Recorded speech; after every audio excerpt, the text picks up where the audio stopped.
What's going on, folks? Welcome to the MMA Sucka Podcast. My name is Tim Wheaton, joined as always by the editor-in-chief at MMA Sucka, Frazer Krohn. Frazer, how you doing today? Yeah, it's all good, mate. We've got a stacked fight week this week, and we've got a lot to break down from this past weekend. We've got some boxing action to look forward to as well. So let's jump straight into it. Well, and you did a post-fight breakdown for the big UFC Paris, the heavyweight main event. A few days on, things, we're a little bit less excited. Have you changed your mind on a few things that you saw in that fight, or is it still just a banger, one of the best heavyweight fights? How do you feel a few days after? Yeah, I just feel that fight, I felt, Tim's alluding to the instant reaction that I did on YouTube, sort of 20 minutes breaking down, 10 minutes on the co-main event between Bobby Knuckles and Vettori, 10 minutes on the main event. I just think for people kind of in the know, like me and you, and probably most of the listeners to our podcast, is that fight was pretty much always going to go like that. With the greatest respect to Tai Tuivasa, he's simply not good enough to land on Ciryl Gane. Ironically, he did land on Ciryl Gane. He did better than anybody. He did better than anyone else has. For sure, and obviously, Gane has got that loss to Ngannou, but Ngannou couldn't land on him. No. Tai Tuivasa landed that big overhand right, and if he followed up with more, if he, was quicker with the follow up or a little more precise, who knows what might have happened. But Ciryl Gane, and I think we have to give him credit for how well he recovered from that. I don't think that's being talked about. Everyone's talking about the knockdown, but he recovered. He threw about 3 body kicks, a flying knee, a couple of hooks to the body, and then after that second round, he knew that he could hurt Tai Tuivasa to the body. He probably knew going in there, with no disrespect to Tai Tuivasa, but Tai Tuivasa's body shape kind of lends itself to being hurt to the body, and that's essentially what we saw. We saw Tai having to constantly drop his hand to protect his body, and the finish is one of the best heavyweight finishes we'll see. So just to get out of range and then jump straight back in, and he was moving like a lightweight in there, Ciryl Gane, and he always has done. And props to Tai Tuivasa, what heart. His body just wanted to give up, but his mind just kept on willing him through that third round, and his keys to victory, I think, were far fewer than Ciryl Gane, which is why in the MMA Sucka staff picks, I picked Ciryl Gane to win. I think I picked him by decision. I thought he just sort of looked to outpoint him after that loss. I thought he'd play it a little bit safer, but maybe the French crowd really got to him. Props to the French crowd as well, they were quality. But just looking at the stats here, 110 strikes landed to 29 kind of speaks for itself. And we know that it's not always the person that lands the most punches wins the fight. We'll go back to it again, Marlon Vera versus Rob Font, but in this case it was 30 strikes to the body for Ciryl Gane. Most of them were punishing blows to the body. They weren't sort of jabs to the body. They were that sort of teep kick where it comes sort of round the out. It almost comes from wide and comes in. I dread to think what that feels like, but Ciryl Gane was just too precise, too quick, too accurate, and Tai Tuivasa, who cares? For Tai Tuivasa, he's not lost any fans. Yes, he'll be gutted about losing the fight, but going into Ciryl Gane's backyard, hopefully next year we'll have an Australian pay-per-view card. There's potential for that because we haven't been to Australia for a while. Stick Tai Tuivasa in the co-main event. I will always tune in for a Tai Tuivasa fight, even more so now. And I think it was a decent performance from Tai Tuivasa. I think he can be happy with his performance. That he went out there, he put it kind of all on the line to look to knock Ciryl Gane out. But I think Ciryl Gane just showed that he was a level above, and that kind of proved on Saturday night. It was always such a tough matchup for Tai Tuivasa. He's an inside fighter, he's a brawling fighter, he's going to be fighting a tactical distance striker who's very highly skilled. This is a tough matchup. And I think one nice thing that we can say for both Tai and Ciryl is both of them walked away with their stock raised, as both of them actually did a lot better than we expected. We thought Ciryl Gane would just dance around. He didn't. He finished the fight. He was aggressive in there, got quite a few points. He took the opportunities. Tai actually landed some significant shots. Tai took some punishment. He just, I couldn't believe that leading up to the knockout that he was still standing. And I think Tai Tuivasa has clearly shown that he is better than I thought he was. Like I didn't show him a lot of respect leading into his last couple of fights, and coming out of a couple of fights. He's a little bit better than what I expected him to be, but I think he needs to be like 20. I think him being so head tough is actually one of the issues with his style, because he will happily rely on getting hit in the head and trying to walk through punches rather than really trying to effective counter, parry, or anything like that. He's just happy to take strikes on his dome. And I think that's probably an issue for his style. He could, and he is top 3 in the UFC, so absolute respect to him. But I think he could actually be a title contender if he was just a little bit more counter focused, if he could set up shots just a little bit more. You know what I mean? Yeah, it was very much. He just wasn't quick enough for Ciryl Gane on the night. You know, it's very much Ciryl Gane throws, then Tai Tuivasa throws, then Ciryl Gane throws, then Tai Tuivasa throws, but then Ciryl Gane counters. There was not an awful lot of counter striking from Tai Tuivasa, in my opinion, because he just simply didn't have the speed to go with Ciryl Gane.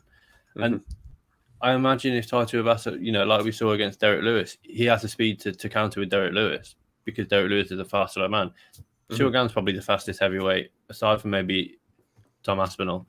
He's probably the fastest heavyweight in the top 15 at the moment. But no, I completely agree with what you're saying. Taking all those shots to the face is, I mean, it makes for an entertaining fight, but it doesn't make for a long fight, as we saw in this one. And he just had no answer for that Gane jab. Maybe it was the speed of the jab that was just, you know, and maybe it was because he was hurt to the body. He was, you know, his hands maybe dropped slightly lower than he wanted them to, you know, potentially block those body shots. But I mean, we saw the state of his face, and that wasn't just from the finish.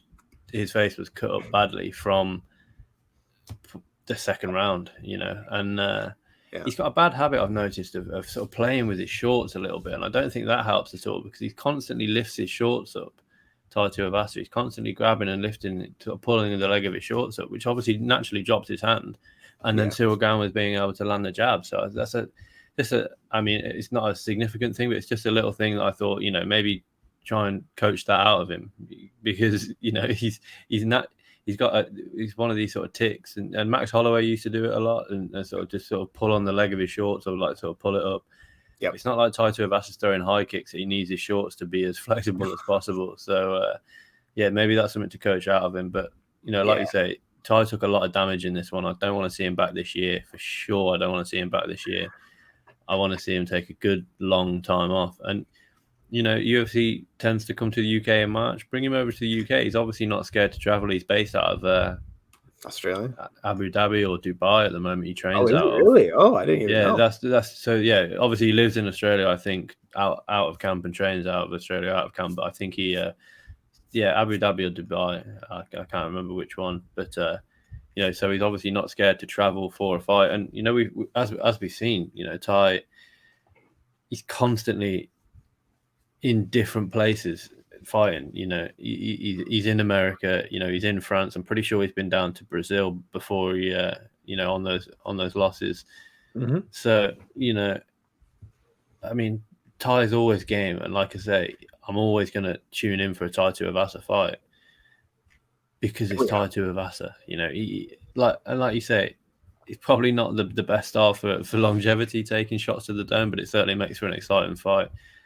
And like I say, I think, do I see Tai Tuivasa being a you know, ever lifting the belt? Probably not, and that's not based on his skill. I think it's just based on the skill of those around him. You know, you've got Ngannou, obviously you've got Ciryl Gane, Tom Aspinall, John Jones, Stipe Miocic, Curtis Blades, who would be an awful matchup for him. Yes. I think Curtis Blades would be an awful, you know, it's kind of what I alluded to in my instant reaction. I think Curtis Blades is the sort of boogeyman in this division for both of those men, because, you know, Ciryl Gane, we didn't learn anything about his wrestling in this, and we were never going to, which is why I was debating whether this fight should have, you know, particularly been made, because Ciryl Gane against Francis Ngannou showed a huge hole in his game, in his defensive wrestling. Yep. Have we learned anything about Ciryl Gane's defensive wrestling in this one? Absolutely not. We learned that you can get up after being knocked down and recover quickly. That's good, but it's good, but it's not wrestling, you know. So if Tai didn't try and strike with him there, if that was Curtis Blades who had knocked him down with an overhand right, Curtis Blades throws his weight all over him and looks to ground and pound him to finish rather than trying to land the strikes whilst stood on his feet. So, I think Curtis Blades is the boogeyman, and I think Curtis Blades versus Ciryl Gane could potentially be next. Ciryl Gane obviously now coming off this win, he did call for the belt. Mm-hmm. We don't know what's going on with John Jones, with Stipe Miocic, with Francis Ngannou. I've got no idea, and I've got no idea how that might be. There's no clear and obvious, like we speak about Leon Edwards. The clear and obvious two options for him are Kamaru Usman trilogy, which makes the most sense. Yep. Or a grudge match with Jorge Masvidal. Yeah. Does Masvidal deserve it? No, but that is what it is. They're the two fights, or a Khamzat if he wins this weekend that we'll go into breakdown later. The heavyweight title picture, Stipe Miocic is coming off one loss. Why doesn't he deserve a rematch? Why not? Yeah. John Jones is the heavyweight, enigma at the moment. We don't know how it will be. Curtis Blades obviously coming off the win against Tom Aspinall. On paper, it's a win. The fashion doesn't really matter because he got the win. Tom's body gave up on him, unfortunately.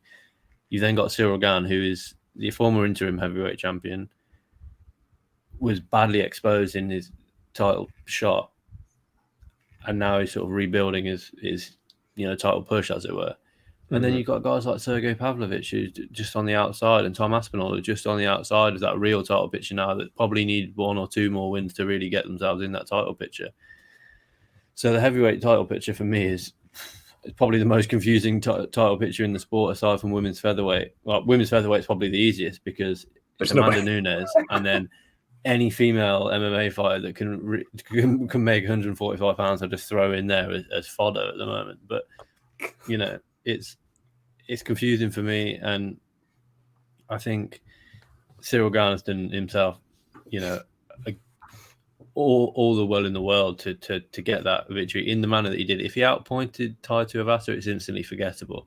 Yes, he's gone in there. After being dropped, he's rallied. He's shown phenomenal recovery, and he's got the knockout. And like I say, it's one of the better heavyweight knockouts that we'll see. And it was late in the third. We still haven't seen Tai Tuivasa go too late in a fight, but that's the kind of style that he has. Yeah, no, and I agree with you on the heavyweight title picture. It really does feel like we're building towards something with the obviously the Tom Aspinall Curtis Blades fights, and then this one, it felt like we were moving towards something. But then the title picture is still locked up with a guy who's out on injury, surgery, contract negotiations with the UFC. I'm like, maybe we're going to do Blades versus Gane for an interim. That might end up being the legitimate title, 24 months down the line or something like that. We don't know. I don't even think the UFC knows. Francis Ngannou doesn't know. We don't know what's going to happen with that title. I mean, yeah, I completely agree, but I still think I'd still rather be in this position when we've got, 5 potential title challenges rather than Stipe versus DC, Stipe versus DC, Stipe versus DC, Stipe versus DC. Their short rivalry seemed to go on. I say it's short rivalry. It seems to go on for about 5 years. Yeah. And for whatever reason, it always just reminds me. I can't remember the year, maybe 2018 or 2019 International Fight Week. Obviously, they fought, and it's just, for whatever reason in my head, that rivalry lasts about 5 or 6 years. I think obviously they only had 3 fights, and Stipe came out on top, and yet, Stipe is the forgotten man. Yes, he got knocked out in his last fight against Francis Ngannou, but I mean, who hasn't been knocked out by Francis Ngannou aside from Derek Lewis and Ciryl Gane? It's nothing to be ashamed of. But like I say, I'm much happier with the heavyweight title picture in the way that it is that we've got. I think throw any of those contenders that we've been talking about in there with Francis Ngannou, and it's a fun fight. There's talking points for each fight. Stipe Miocic, the trilogy. John Jones, how's he going to look at heavyweight? Curtis Blades, obviously he's 0-2 against Francis Ngannou, but he's got that wrestling base. Yep. Ciryl Gane, how does the second fight go? Has Gane improved his wrestling? Because we know that Ngannou has improved his wrestling massively from his early days in the UFC, from the Stipe Miocic fight. We saw him, defend the takedown against Miocic. We saw him go on the wrestling offensive against Ciryl Gane. Tom Aspinall still the guy. he's still going to be in and around the title picture. Tai Tuivasa is still, no one's dropped Ciryl Gane. Tai Tuivasa dropped Ciryl Gane. He's probably the hardest hitter at heavyweight at the moment, and you've got Sergey Pavlovich still on the outside. So like I say, I'd much rather the heavyweight title picture be like this, rather than just repetitive over and over again. We've got this guy, and then the next logical guy is this guy, then the next logical guy is this guy, then the next logical guy.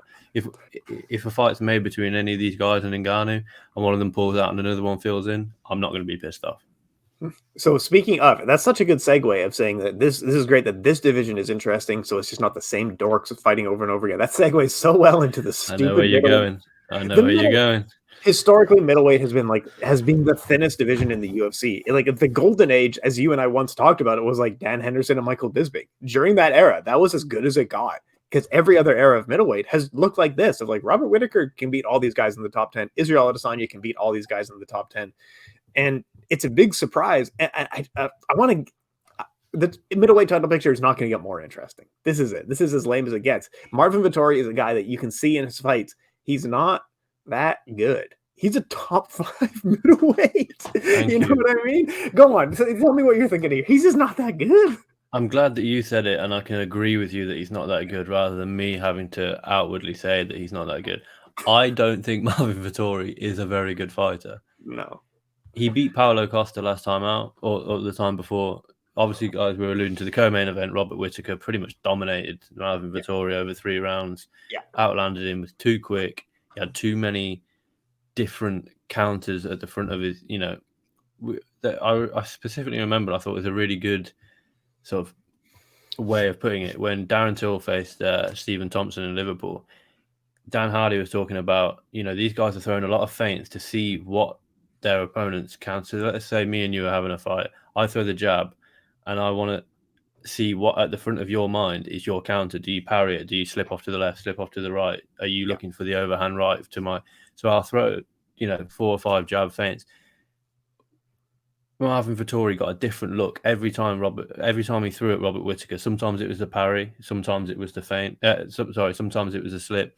Sometimes he'd come over with that big looping overhand left that we saw in the first Izzy fight, and sometimes he'd just completely back away from it and reset. Yeah. So Marvin Vettori never managed to get a read on Robert Whittaker.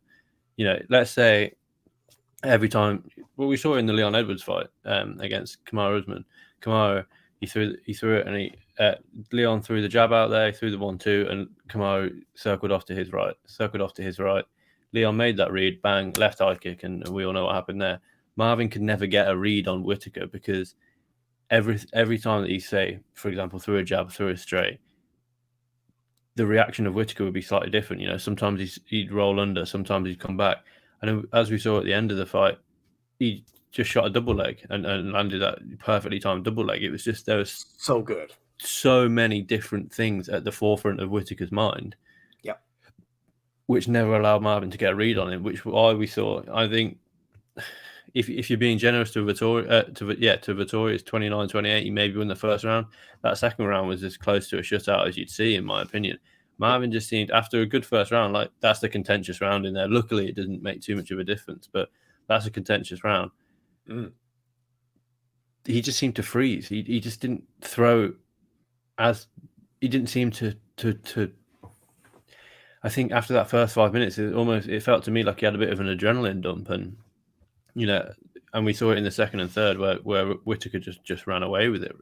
But yeah, going back to your point of middleweight is stale at the moment, and I think, I don't know what the UFC are really wanting from the upcoming November main event at MSG between Alex Pereira and Israel Adesanya. If I'm Robert Whittaker, I'm putting all my eggs in the I hope Alex Pereira wins basket.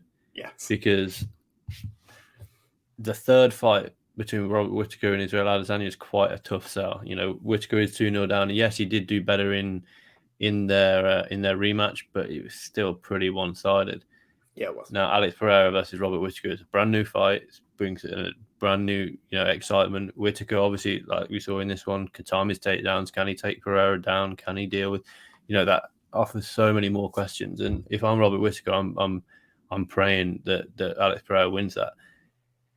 From the UFC, I also, I mean, I'll throw the question over to you. If you're the UFC, who do you hope wins that? Do you hope that Pereira wins it so you've got far more contenders at middleweight, or do you want to keep Israel Adesanya as the star there and ride off into that star power with Izzy Adesanya? I think actually, I think honestly, if I'm the UFC, I'm okay with Adesanya losing because it's such a good way to build somebody up. Of like, now Pereira's got 50% more fans and following. You now have a better ingrained storyline, because if Israel wins, what's the storyline for his next fight? I'm like, here's a guy he probably already beat. But if Pereira wins, then you have a really great storyline with Adesanya of like getting back to the title. You have all that stuff, so it sets up your. I know we do work in storylines in MMA, and it just creates such a better storyline, doesn't it? Yeah, for sure. And I think, looking down the rankings now, you've got Israel Adesanya obviously as champion. Whittaker is number 1. Jared Cannonier, dominated by both Israel Adesanya and Robert Whittaker. Yep. Marvin Vettori, dominated by both Israel Adesanya and Robert Whittaker. Derek Brunson, dominated by Israel Adesanya, hasn't fought Robert Whittaker, I don't think, but I think he's got a fight booked with Hermanson later on this year. Then you got Alex Pereira, fresh fight for both men. Paulo Costa, dominated by Israel Adesanya, yet to fight Robert Whittaker. Doesn't really interest me an awful lot. No. And then you got Sean Strickland, brutally knocked out by Alex Pereira. And then you're dropping right down, no disrespect, but Paulo Costa, Sean Strickland, Jack Hermanson, Darren Till, Andre Muniz, they're the guys sort of 6 to 10. All really good fighters, and I'd watch them fight each other all day long. Mm-hmm. But they do need to put a win against one another. Let's say Darren Till is looking to return this year. I think he should have a drop off in competition for sure. But put him against a Brad Tavares, who's ranked number 14, and then maybe put him against an Andre Muniz, and then maybe put him against a Sean Strickland. And Darren Till has to build his way back up to the top of the middleweight division. Because at the moment, it's, you're almost looking at champion Israel Adesanya, interim champion Robert Whittaker, and then everybody else. Yes, no problem there. And also, Robert Whittaker this was way back in 2016. Knockout. Derek Brunson in Australia. What a fight that was. The first round? Or it was the first round, back and forth. For as long as it lasted, it was absolutely crazy. So I rest my case. I mean, it's Israel Adesanya champion, Robert Whittaker interim champion, Alex Pereira vying to be in that. We don't know how good Alex Pereira is because he's only really fought Sean Strickland, who who's looking to defend one of the best left hookers in the game with his hands down at his chest. But we've already gone through that 1,000 times. But it's like you say, it's so stale. And there's not even any sort of young blood coming through the division. If you look down, Calvin Gastelum's still ranked older, well, not even an older guy, but a guy who realistically isn't going to make the middleweight title picture anytime soon. Chris Curtis, Brad Tavares, he's not even going to make the weight limit anymore. Exactly. I mean, Duplessis, he's a good fighter, but we saw against Brad Tavares that he's there to be smashed in the face. If you put him against, Israel Adesanya, Robert Whittaker, I mean, any of the top 5, I think absolutely wiped the floor with Duplessis. Yes. Imanov had a good performance this weekend against Joaquin Buckley, but pretty good, yeah. That's still we're not even into the top 15 at that point. We're still so far out. I'm not really sure why the Joaquin Buckley fight was made. No disrespect to Joaquin Buckley, but he's way off. Imanov has fought his last 2 wins. Ian Heinisch, who's in and around has been in and around the top 15, and Edmund Shabazian, who again has been in and around the top 15. Imanov, maybe jumps ahead of Calvin Gastelum with that win, but it doesn't really do anything for him. But going back to your point, it is a stale division. I think if Alex Pereira does, this is why that fight has been made. Realistically, this is why that fight has been made. Storyline.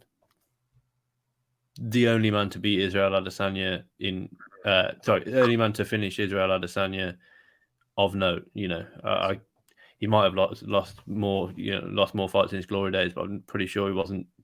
Brutally KO'd like the way.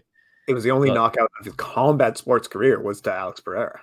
Obviously he's lost to Jan Blachowicz. That was by decision, pretty wrestling based decision.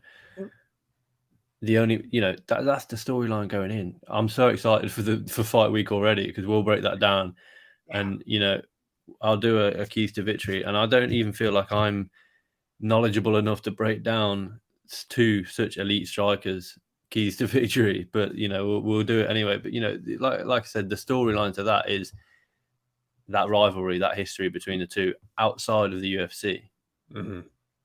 Now we're bringing it to the UFC, smaller gloves, wrestling involved. This is MMA, not kickboxing, and But then what do you do with Robert Whittaker next? Does he sit out and wait for and hope that Alex Pereira wins and then faces Alex Pereira? Because they might, if it's a close decision, if it's Whittaker at the moment, his career is in the hands of Alex Pereira. Realistically, because if Pereira goes out there, absolutely dominates Ciryl Gane, there's no real call for a rematch. If it's a really close fight, split decision, very contentious, maybe you have a rematch. If it's a draw, you have a rematch. Whittaker, Jared Cannonier's not booked anymore. He dominated Jared Cannonier when they fought. Yeah. Just beat Marvin Vettori. Like you say, beat Derek Brunson, who is also already booked. Do you fight a Paulo Costa? If you're Whittaker, that is a very risky fight for little gain. Yeah, you got to keep busy. That's about it. Because it's almost like all roads lead back to Adesanya. Like, even if Adesanya loses the title and then Whittaker fights Pereira, well, okay, and then we're still going back to probably Whittaker Adesanya 2 years down the line. Exactly. On a long enough timeline, these guys have to fight for a third time unless one of them physically falls apart. And I think this is what you were sort of touching on earlier, that the middleweight division has historically been stale. If there was a 195-pound division, let's say a cruiserweight division, or you move light heavyweight up to cruiserweight and light heavyweight is 195, Whittaker goes up to 195 and competes for a belt up there, and you've got. There's certain people. Jamala Hill's not a huge 205er. You got Thiago Santos, who's previously made middleweight. Jimmy Crute, Justin Jacoby. These guys are sort of lower down the ranks at light heavyweight who could probably make 195. But that's potentially why it's such a stale division, is because you've got 185 and then you've got to jump up 20 pounds. And we saw it when Israel Adesanya jumped up 20 pounds and fought Jan Blachowicz. He was too small to deal with the wrestling of Blachowicz. Anthony Smith is another one that could probably, if he could probably make 195 if he, changed a few things. But it's just disappointing to see at the moment that, like you say, it is stagnant at the minute, the division, and that's because there's such a big gap in between 185 and 205.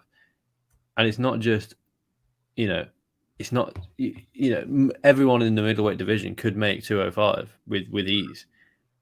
But everyone at light heavyweight, they're 205 for a small period of time. And then they probably blow up to 230, 225, 230 on fight night.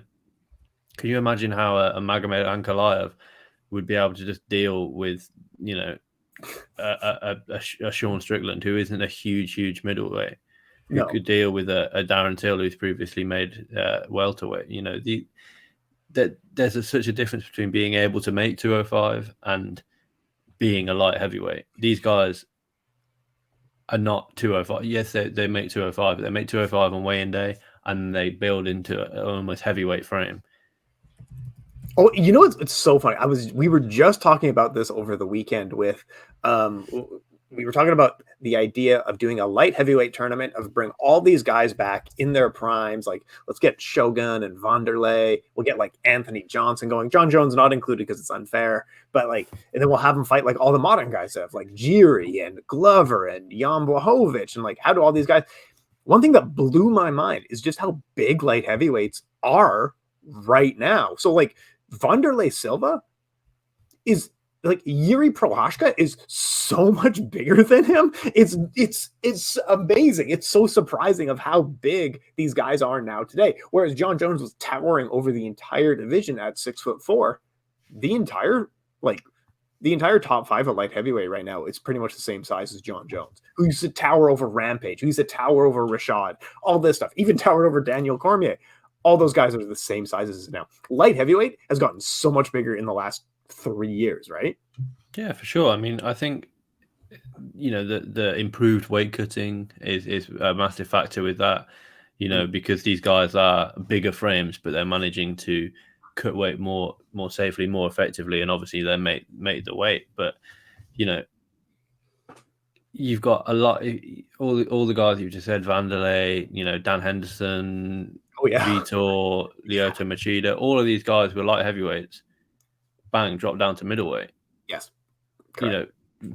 Michael Bisping dropped down. If you just go through the top five, Jiří Procházka have to cut off a leg to make middleweight. Glover Teixeira, Jan Blachowicz, Ankalaev, Rakic. I mean, Anthony Smith obviously did compete. These guys are not making middleweight, regardless of a diet. These guys are on probably the dieting and weight cutting is probably at its best. It's always improving. So at the moment, it's as best as it's ever been, but it's not as good as it's ever going to be. Yep. With that being said, these guys are not making 185 anytime soon. And it's not the same as a Jose Aldo dropping down to bantamweight, because that's a 10-pound drop and it's a much lighter weight. He doesn't have as much muscle, so he can afford to lose a bit of muscle to sort of drop down to that 135 and make it safely. This is not the same. I mean, we saw it when McGregor went from lightweight to welterweight. His gas tank just went throom in that Nate Diaz #1 fight, and even in the second Nate Diaz fight, his gas tank was pretty poor. You have to understand that the reason that the middleweight division is so stagnant, and you got to consider it the other way as well. Kamaru Usman could easily make middleweight, but that's a 15 pounds on top of what he's used to fighting at, and then another 20 pounds up to light heavyweight. Whereas, again, using McGregor as an example, he went from featherweight 145, he went up in 10 pounds 155, and then he went up in 15 pounds to welterweight 170, and he just didn't cut weight for that 170 really. But you look through the featherweight division, you've got people that could probably make the weight class below. Probably. Danny Ige has just come up from bantamweight. He now struggles to make. I mean, Dustin Poirier is the prime example. Fought at 145 for a long period of time, went up to lightweight. Now he's struggling to make lightweight, so he's probably going to have to go up to welterweight, and that's the talk of the town at the moment. With that being said, you've got a guy, Frankie Edgar, 155, drop down, 145, drop down, 135. And he's small there now. Exactly. He's a small guy. You got someone like Corey Sandhagen, who's massive for 135 and could make 145 with ease. It's just not the same when you get to these higher weight classes, because, I mean, we're talking about UFC Paris. Nathaniel Wood. Gone up from 135 to 145 and looks phenomenal. But in both of his fights, he's without a doubt been the faster guy, just showing that he's got the more skill. But without a doubt, in both fights against Charles Rota and now Charles Jourdain, visually he's a lot smaller. His skills managed to get him through it this so far. But you stick anyone at middleweight in at light heavyweight, it's a whole different ballgame when you get hit by someone who's 20 pounds heavier than the people that you're naturally being hit by. And I think that's why the division is so, because, you've got these guys like we just alluded to, McGregor, Aldo, Frankie Edgar, Dustin Poirier. I mean, Charles Oliveira is a prime example. These guys are going, and this weekend, Tony Ferguson's going up in weight 15 pounds to welterweight. These guys are fluctuating between the weight classes because they're able to. Middleweight, you've got to either drop 15 pounds, which is huge. Kevin Holland, again, fighting this weekend. But, I mean, even he isn't a natural welterweight because his fight's being contested at 180 pound, the catch weight this weekend, because he can't make the 170 pound limit on such short notice. Yeah, I was reading that. Or you've got to go up 20 pounds and be the smaller. You're going to be the smaller guy. Thiago Santos did it in a far clever way, where he was cutting too much weight to make middleweight. He put on the size. He put on a lot of his natural size, and now he looks like a natural light heavyweight. Yeah.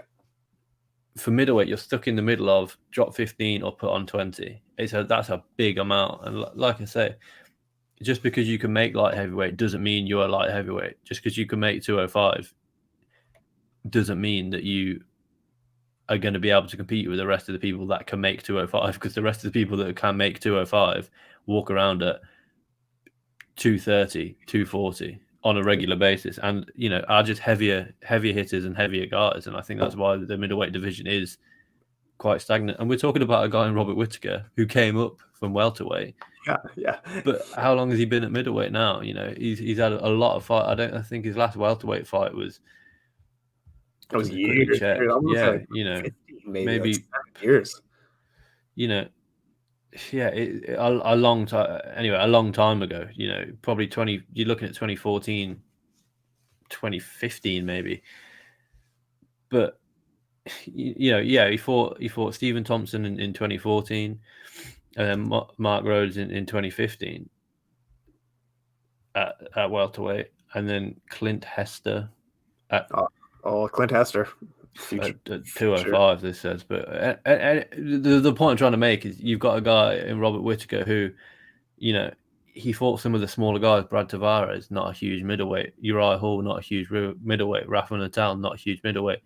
Then you get Derek Brunson, Jack Souza, Yoel Romero twice. Then you're fighting these guys. So it's like a slow burn. He hasn't gone straight into the title picture at middleweight. Yeah. And now he's paying dividends because he's used to, we've never seen him dominated up against the cage. Marvin Vettori tried to sort of pressure him into the cage at the weekend. No. Completely nullified using his skill and his size.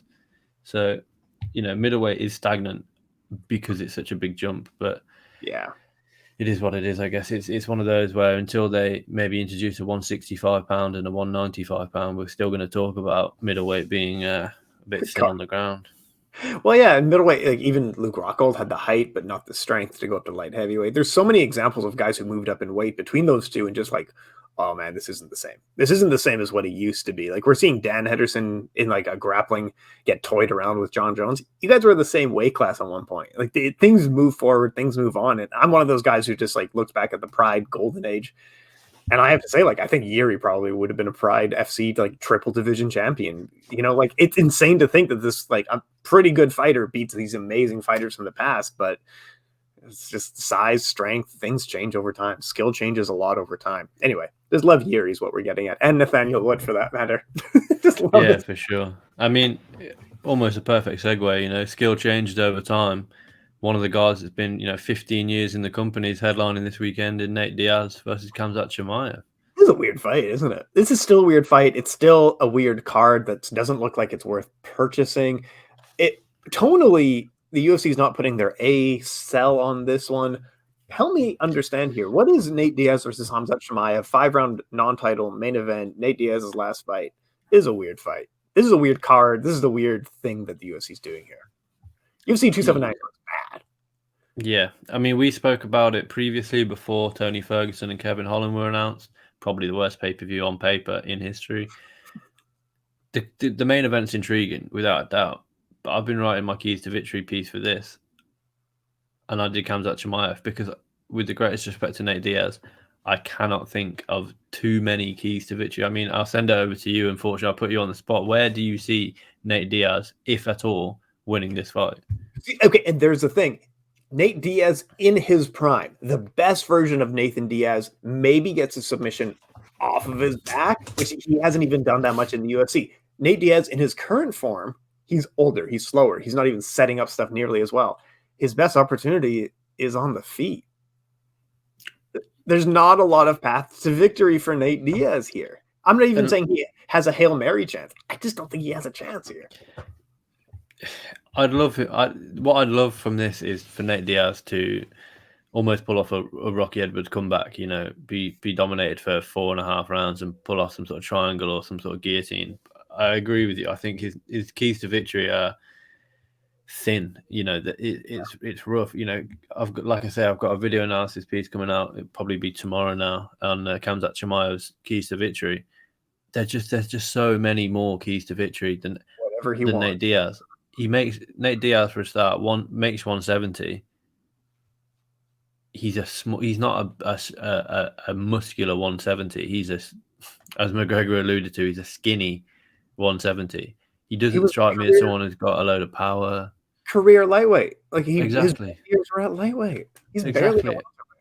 And Khamzat Chimaev is, let's be honest, a future middleweight. Yes, he's made middleweight in his UFC career thus far. Diaz, with his 33 professional fights, we've seen holes in his game. He's susceptible to the leg kick, RDA, Benson Henderson, McGregor, Leon Edwards utilised it. Mm-hmm.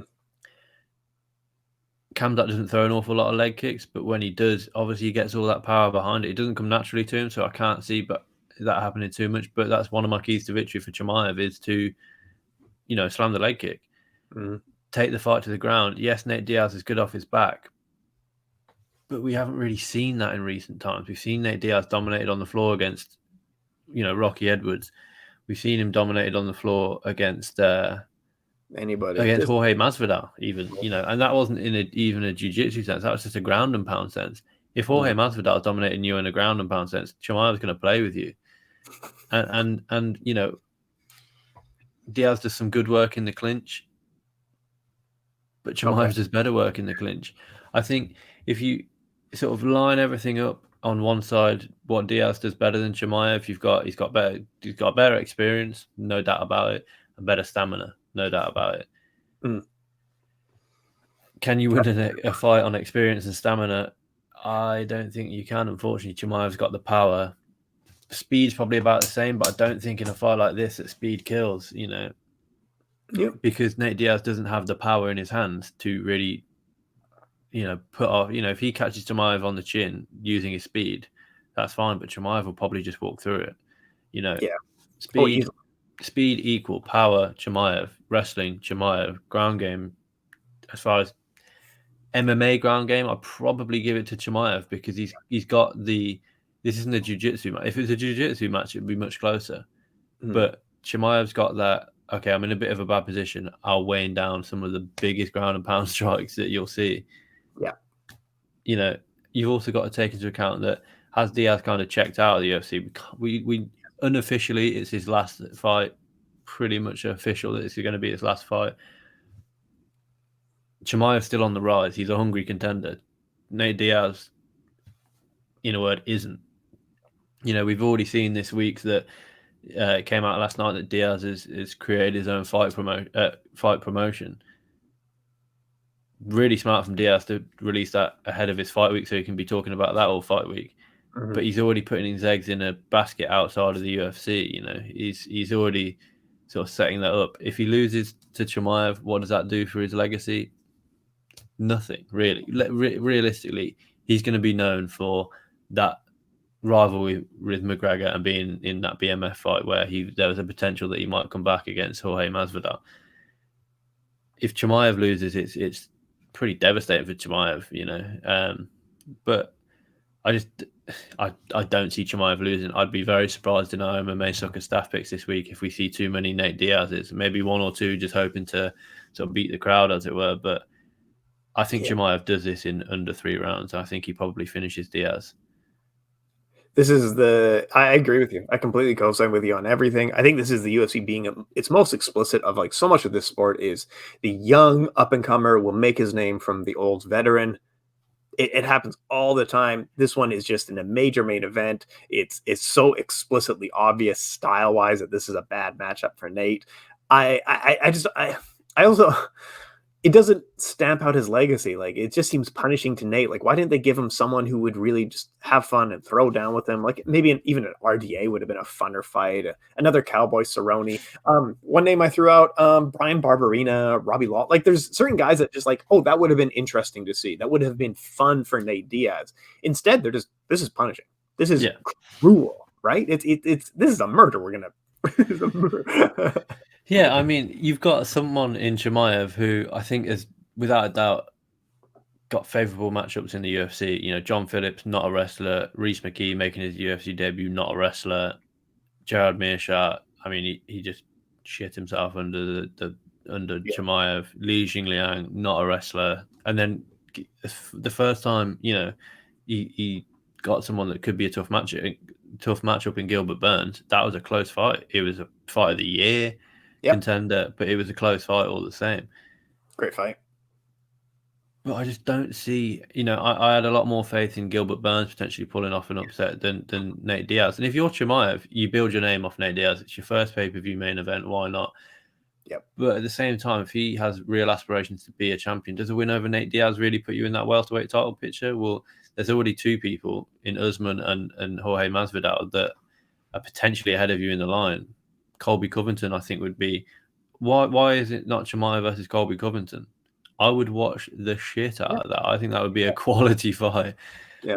And and also, I know we're slagging off the card a lot, but why is this not a co-main event 5 rounds? This has, I don't agree that every pay-per-view has to have an interim title attached to it. Yeah. But this previously we had Sterling versus Dillashaw as on this card. Obviously, that's been rescheduled for next month. But why not have Sterling versus Dillashaw as the headliner, and then Diaz versus Chimaev as the 5-round co-main? Because they've done that with Diaz literally last time out against Leon Edwards with a 5-round, I think, co-main event. So I just don't really see. If I'm Chimaev, I build my name off Diaz. If I'm Diaz, I know the thing is for Diaz, he's never going to back down from a fight. But I just don't see. If he beats Chimaev, what does he do? He just kills a prospect and then still probably retires from the UFC. Does he might, enjoy this week, because this is going to be more than likely going to be the last Nate Diaz fight week that we'll see in the UFC. Enjoy the mic time. He's a character, and we won't ever get anyone like Nate Diaz again. We'll get people trying to emulate what Nate Diaz does, and I just hope that it's not as one-sided as we're sort of predicting that it will be. Hopefully it's a fight. Hopefully, because, I watched Dan Hardy's breakdown on BT Sport for this one. He was struggling to, he was showing fights from like Nate Diaz versus Gray Maynard for lightweight in his prime. Gray Maynard was past his prime during that fight. You saw his prime fade away. I mean, you're showing. Yeah, Dan Hardy. No disrespect, Hardy's got a job to do, and Diaz put on a phenomenal performance against Gray Maynard, but that was in 2013. That's almost 10 years ago.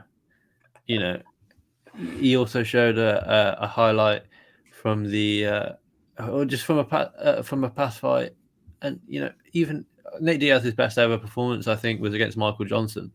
That was 2015. 2015. You can't be showing too many highlights of Nate Diaz in recent times, because yes, he beat Anthony Pettis, but that was when Pettis came up to welterweight, not a natural welterweight. We just spoken about that.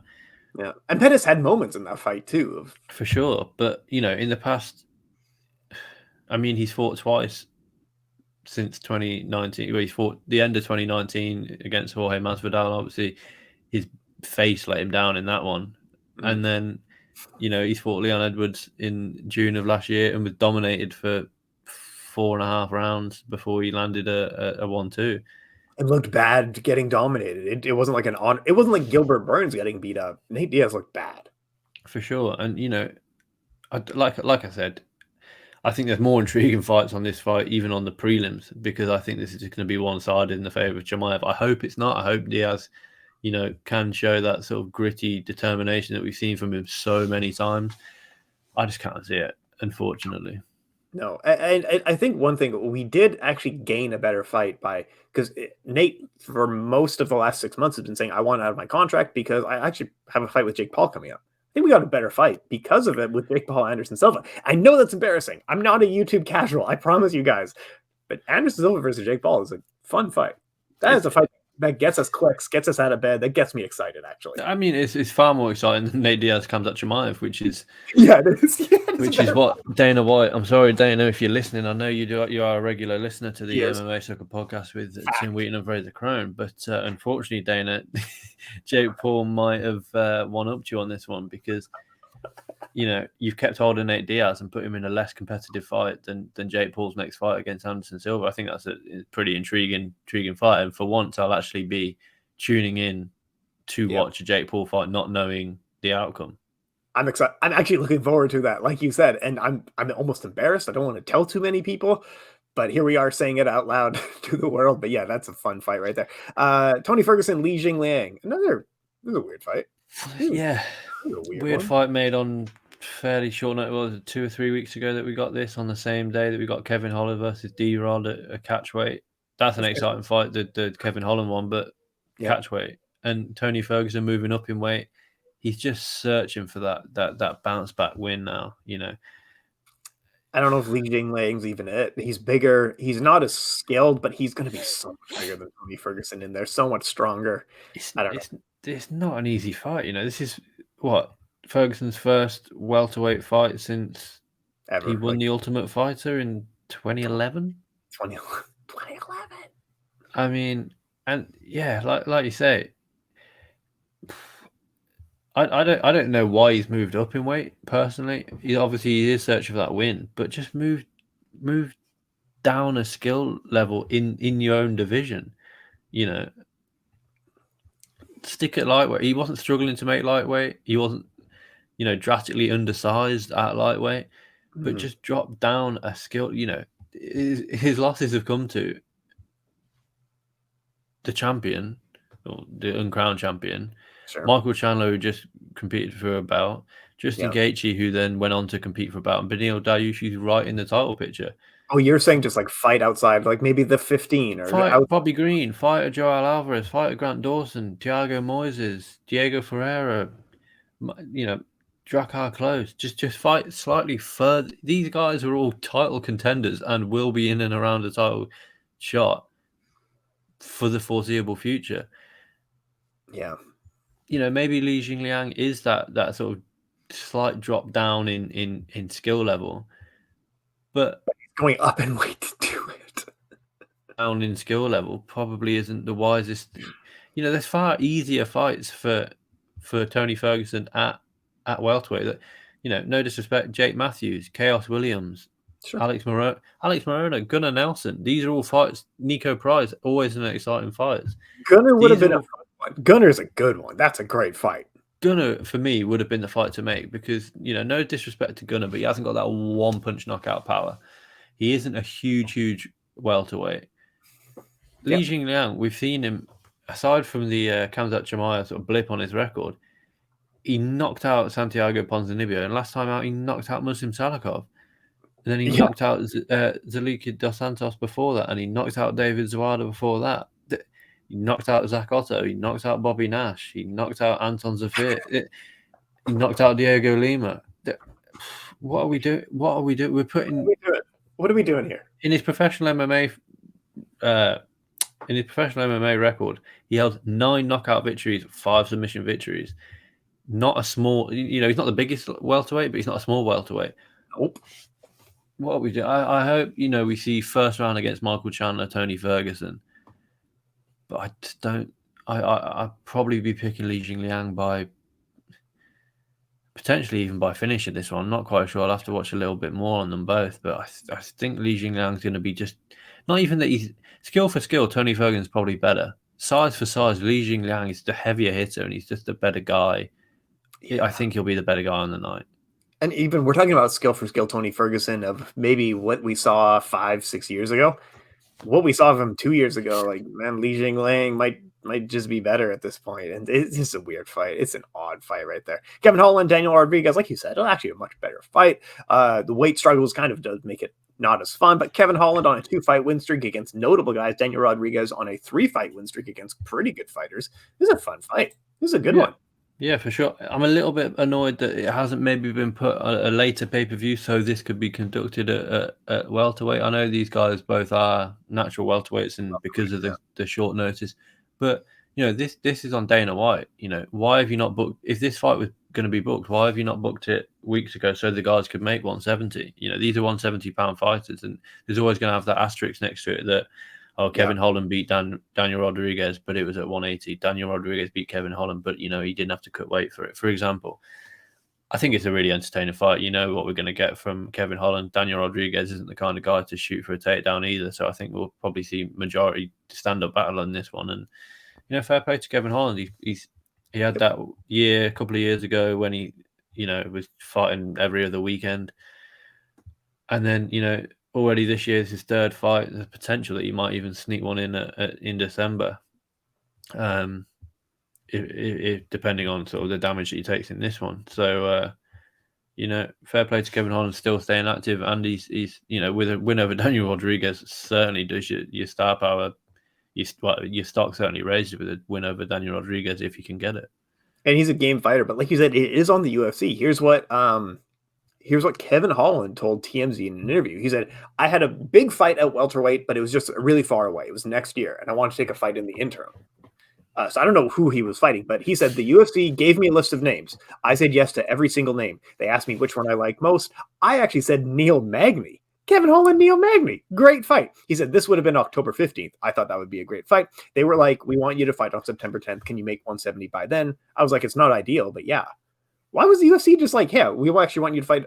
Man, how about Neil Magny, Kevin Holland a month from now? Why were they so desperate to get him on this card against Daniel Rodriguez? Because this card is shit. That's why. I think that, if you take that fight off this card, it's bad. It's still shit. And that's no disrespect to anyone on this card. There are good fights on this card. The fight down from that, Irene Aldana versus Macy Chiasson. If Aldana can get, she's an anomaly at bantamweight that she finishes fights at women's bantamweight. If she can get, she holds a big knockout win over Ketlin Vieira, who's potentially the next title contender. She puts herself right in that title picture. Johnny Walker versus Iron Kutalaba. Skill for skill is going to be a pretty shit fight, but it's going to be exciting. Hakeem Dawodu returns. We haven't seen Hakeem. It seems a long time since we've seen Hakeem Dawodu. Yeah. But he's an exciting fighter. He's a vicious kickboxer. These are good fights for a fight night. They're for sure. $80 to see, like, is Hakeem any good? You know what I mean? Exactly. And for me, I think an intriguing fight. I mean, I've wrote an article on it. It'll be coming out later this week. Mm-hmm. Danielle Wolf makes a UFC debut. She's 1-0. 1-0 as a professional, with her only professional fight coming on the Contender Series. Mm-hmm. Now, I'd argue that if she didn't have a big, I mean, I don't know why she was signed. No disrespect to Danielle Wolf at all. She got the opportunity to shoot, to compete on the Contender Series, competed on the Contender Series, and got a contract. Why didn't they sign Bo Nickel then? Because Dana said he's not experienced enough. Well, Danielle Wolf was 0-0. Yes, she's got an extensive boxing background. Bo Nickel's got an extensive wrestling background. Are you saying that you prefer boxing to wrestling and it's more, and therefore, you're more than likely to make it in the UFC? Why? They need bodies at 145 women's division. They just need any breathing person. Well, I mean, we say that. She's 38 years old, so she hasn't got a huge ceiling in MMA. She got her last fight the day that she got signed, potentially breaking records as the longest time between two fights. between signing a UFC contract and making a UFC debut. 15th of September 2020. Yeah. She was scheduled to fight Felicia Spencer, had to withdraw from that one. I think she broke her arm or broke her forearm or something in that one. But I mean, pretty much 2 full years from your MMA debut, not just your last fight, your MMA debut, to then going forward and fighting Norma Dumont, who, yes, she lost the last time out against Macy Chiasson. She's good. She beat Aspen Ladd. She beat Felicia Spencer. She beat Ashley Evans-Smith. Yes, she lost to Megan Anderson, but that was a late notice debut for Norma Dumont. No shame in that too. Megan's good.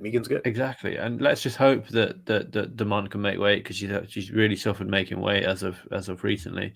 I think she missed weight twice in the UFC already. She's only got about 5 fights, but I mean, that's an intriguing fight for me. I'll tune in to watch that one. But what are we doing? Like you said, Kevin Holland versus D-Rod. It's an exciting fight. Not as intriguing for me as Kevin Holland versus Neil Magny next month. The reason they put that fight on this card is because, this time 3 weeks ago, we spoke about it in the MMA Sucka group chat. Yeah. I think Johnny Walker versus Iron Kutalaba was a co-main event. Sure. Yeah. If you guys want it. It's not worse. Worse. Both guys are 1-4 in their past 5 fights, so. And that's a co-main event for something that, you're looking for people. We're quite lucky. We get it on BT Sport for sort of for free, as it it comes including your BT Sport subscription. But it's what, $50, $70? I'm saving my $50 or $70 for UFC 280, for UFC 281, I don't even know who's on it, but UFC 282 has got to be better than this. Got to be better than this. It's rough. Well, I was just looking at the other stuff going on that weekend. KSW 74 really gives UFC 279 a run for its money. I mean, LFA 141 shoots it out of the water. BKFC 29. I mean, no, but LFA 142 probably better than UFC 279. You know what I mean? There's a lot of Uriah Faber's A1 Combat 5, which just passed the other day. Probably, honestly, in all better without sarcasm. Probably more name power than UFC 279. I mean, I will be watching one fight card from start to finish this weekend, and it is not even in the sport of MMA. It's women's boxing. Oh yeah, we got time. Go for it. Hit us. So I'll just do a quick. I've got a preview coming out on the site anyway for this one, but this is where probably not heard it here first because the odds are in favor. But Claressa Shields loses that. Savannah Marshall knocks Claressa Shields out straight up. I think she's too big for Claressa Shields. Claressa will be on her bike for the entirety of the fight. I think Claressa Shields has a good chance of being able to be on her bike and pop Savannah and move, pop Savannah and move, pop Savannah and move. But she's in the UK. Savannah Marshall's a UK-based fighter. I think the judges will look favourably on Savannah Marshall if that's the case. But I think Savannah, she's the hardest hitting woman in boxing at the moment. And I think she becomes undisputed female middleweight champion at the weekend. This is a historic card. It's an all-female card. The co-main event, Michaela Mayer versus Alicia Baumgartner. These two do not like each other. There's bad blood between these two, and that is, what we love. And then we've got a couple of, it's littered with English talent throughout the card. We've got Caroline Dubois again, again fighting. I think she's 3-0 now.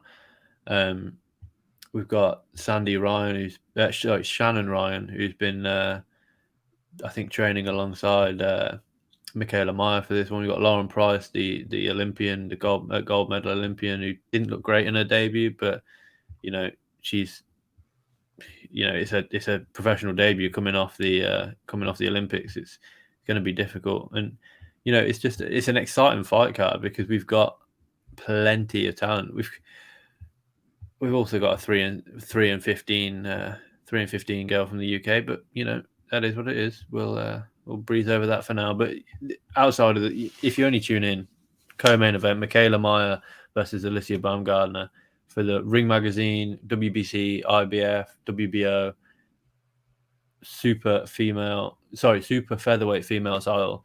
Like I say, these two don't like each other. Baumgartner has said that she wants to break her nose, break her jaw, really mess up her face. And Michaela Mayer is saying, in your one loss, you looked amateurish. She looked really good last time against Jennifer Ham. Michaela Mayer really put on a boxing clinic in that one. But all eyes on the main event. Claressa Shields. Oh yeah. Savannah Marshall. These two have gone back and forth. They've attended each other's last fights. And, interestingly, last time out against Femke Hermans, I probably butchered that, but Savannah Marshall knocked her out in the third round. Claressa Shields went 10 rounds with Hermans and wasn't able to get her out of there in 20 minutes. So, I do think that I do think we'll see Claressa Shields lose this one, and maybe make the transition back to the PFL. Well, so what do they do afterwards? If Claressa Shields loses, she's one of the bigger names in female boxing by quite a large margin. She is actually a sustainable name. Does she get an instant rematch, even if it's an embarrassing knockout loss, like you're alluding to? What do you do with her after she loses? Yeah, it's difficult. I'm not quite sure what the if there's an immediate rematch clause in the contract, but if I'm Savannah Marshall, I take that rematch. Of course I do, because it's the biggest fight this is one of the biggest fights in female boxing history.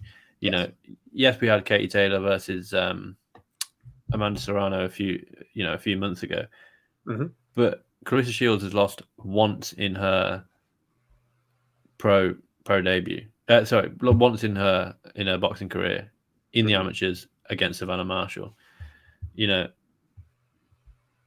she's really good. Savannah Marshall is really good. You know, to make your pro debut on the McGregor Mayweather undercard kind of says everything that you need to know about what people think of her. Yeah. But you know, we'll have to see how the fight plays out. But if you look down Savannah Marshall's record, she's got 2 decisions on her record. Last decision was in 2018. She's since gone second round KO, first round KO, 5th round, 3rd round, 7th round, 3rd round, 2nd round, 3rd round, all KOs for a female. You know, no disrespect to females, but if you compare that to the record of Claressa Shields, she hasn't got a knockout since 2017, and she's gone unanimous decision in her last 7 fights. All of them have gone 20 minutes. So, you know, I think depending on how this fight goes, you probably make that rematch. I don't know what the women's boxing sort of scene, the middleweight women's boxing scene, is like with sort of mandatories. Mm-hmm. But I just genuinely think that I don't really see anyone. You know, when you go from a fight that big, Claressa Shields versus Savannah Marshall, undefeated versus undefeated, knockout artist versus consensus quote. Yes. I don't really see. You know, there's a huge drop for whoever each other faces. Then there's a huge drop off in viewers, and I think, you know, putting this at the head of an all-female card for the first time live from the O2 Arena in London, I think it's a really sensible thing to do from Ben Shalom and the guys at Boxer. Mm-hmm. But like I say, it's a huge drop off after that fight as to who's next for each woman. But you know, we'll break down the fight next weekend on the card. We'll break down UFC 279 because, you know, there's going to be a lot to break down next weekend. I don't think there's a UFC card. Oh, there is a UFC card. Still the 2-minute rounds for this one? How many rounds are you doing? Yeah, 10 2-minute rounds. Same as always. Still a problem, but, you know, unfortunately that's it's a bit awkward. That's an argument for another day. It's 10 2-minute rounds, but which I think will favour Claressa Shields. You know, the lighter, I don't want to say weaker punch, but the heavier hitter would benefit longer rounds, obviously, because she's got more time to land on her opponent. But yeah, that's not the case in this one, unfortunately. Man, it's going to be a big one. And how do people watch it? What time zone is this one happening in? So it's in the UK, so it'll be UK. Ring walks will be probably, you know, 10 p.m. UK time. Okay. I think it's just live on Sky Sports. I don't think it's a pay-per-view. Can't be... Well, in the UK, it's live on Sky Sports. Yeah, probably be on the Boxer YouTube channel. It's not a Matchroom card, so it'll probably be... The undercard for at least will be on the Boxer YouTube channel. And then, Sky Sports... We'll probably be putting it out on their on their boxing channel. So, I mean, be sure to. I mean, even if you just watch the co-main event and the main event, phenomenal stuff. And this, you know, I'm just looking on the Instagram now. There's still tickets available if you are in the UK. You know, go to the event, watch this card, and then head back home to watch UFC 279. But, you know, this is a phenomenal fight card, especially, you know, just like I say, just the co-main and main events. If you don't catch anything else, be sure to catch them because they're exciting fights. Oh, absolutely. It's going to be a heck of a fun card. And I think it's going to have a lot of talking points coming out of it of like, if Savannah Marshall wins, like I said, this is a big moment. This is kind of a big deal, right? This is big. There's going to be a lot of talking points. There's going to be some drama on Twitter. Yeah, for sure. It depends how she wins. If she dominates or badly knocks out Claressa Shields, I think we see Claressa Shields in MMA. So Claressa Shields' loss isn't exactly a bad thing for us because we get to see her in the PFL. We get to see her, you know, back at Jackson Wink training there, and you know, everyone knows I'm a huge PFL fan. So let's hope, in a way, that she. And I mean, even if she wins, she potentially has a couple of fights in the PFL. We'll have to see how it plays out. Yeah, and I'm okay with that. I like seeing her in the PFL. All right, what else do we need to cover off? Are we forgetting anything for this week? I think that's everything. The main thing, you know, UFC 279, enjoy it. Nate Diaz's last ever UFC fight week, and then, you know, we'll break it all down next week on the show because It's a fight. It's an intriguing fight, but I think it's going to probably go to the way that we've been alluding to for the last sort of hour or so. But yeah, guys, enjoy this week because we're not going to get anyone like Nate Diaz again, and it's Nate Diaz's last ever UFC fight week, in my opinion. All right, let's get out of here for the week. Tim Wheaton, Frazer Krohn here at MMA Sucka. Folks, have a great week. We'll see y'all later. Nice one. Take it easy.